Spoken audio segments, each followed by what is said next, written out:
Les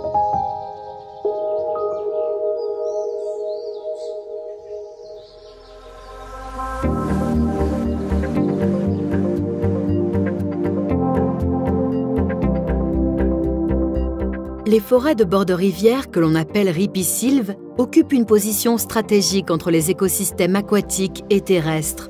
Elles sont composées de toutes les communautés végétales, y compris les arbres, les arbustes et les herbes situés sur les berges des rivières et cours d'eau.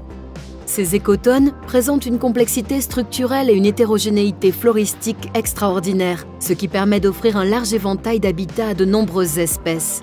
Ce sont donc des écosystèmes cruciaux pour le maintien et l'amélioration de la biodiversité globale dans des matrices de paysages distincts.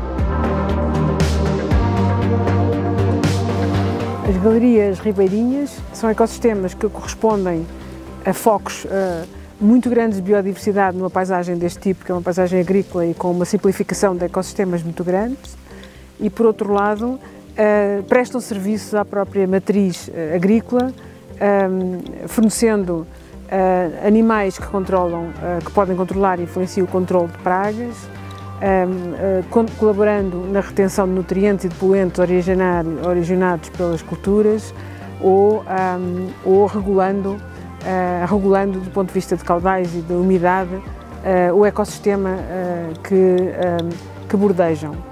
Dans ces matrices paysagères modifiées par l'homme, l'amélioration de la qualité écologique globale et de la connectivité dépend largement de la conservation et de la restauration des infrastructures liées à l'eau, telles que les ripisylves.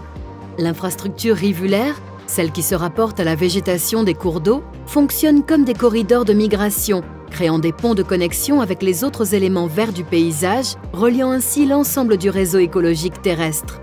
Les forêts rivulaires sont des écosystèmes hybrides et ouverts, résultant de l'interaction entre les processus humains et naturels. En raison de plusieurs pressions humaines, comme l'utilisation des berges et des plaines inondables et la régulation hydrologique croissante, ce sont actuellement des écosystèmes très vulnérables, présentant des schémas de fragmentation et une perte globale de qualité écologique. Dans le cas présent, sur un secteur comme celui-ci, qu'on a retenu dans le cadre du projet CERES, on a deux espèces emblématiques, le vison et la loutre. Et la ripisylve est très importante parce que c'est un corridor boisé et qui permet à ces mammifères de se déplacer en toute quiétude. Donc ce sont des zones de refuge, des zones d'alimentation et des zones de déplacement. Plus le linéaire est long, plus les animaux profitent de ce linéaire pour se proteger, pour être en toute quiétude.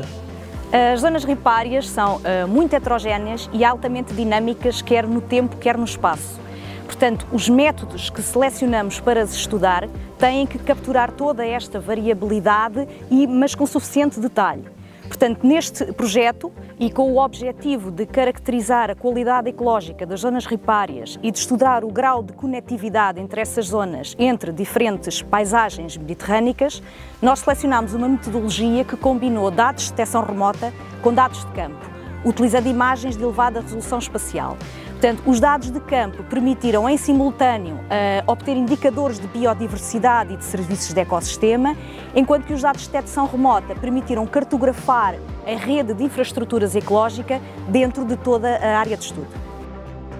Les résultats du projet CERES permettront d'identifier les infrastructures rivulaires à conserver ou à restaurer, soit en termes de connectivité, soit en termes de qualité écologique.